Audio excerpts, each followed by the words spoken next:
Fecha o portão. Tem 2 cachorros, velho. Cadê? 3?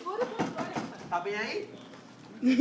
Responde, filho da puta, não vai apanhar lá dentro. Tá bem. Se vai ficar pior fora. Não tá bem, caralho. Qual a senha? Abracadabra. Fala assim, irmão. Ele nem viu, cara. Eu dei sair já falei agora. Na hora que você estava fazendo bagulho, eu tava abrindo o portão. Mas filho. fala assim, Não, não? cara, eu vi que tu tá saindo. Cara, mano, você sabe o que é? Eita, mano, algoritmo, mano. Começa com isso. Joga isso no porta-mala agora.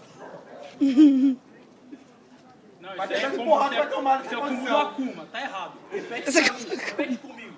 Eu vou ouvir a minha mulher a partir de hoje. Repete comigo. Vai, fala.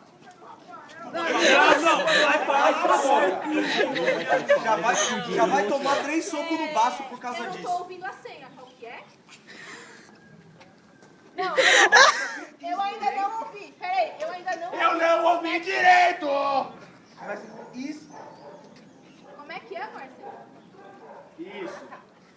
De qualquer forma, você vai tomar 3 socos no baço por tentar passar pro teu caminho, ok?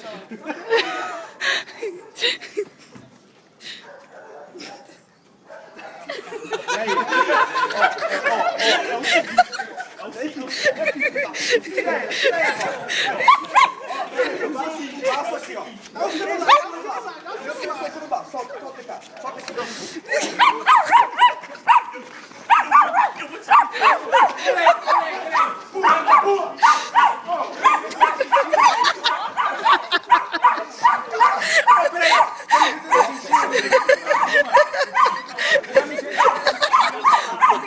Gabriel.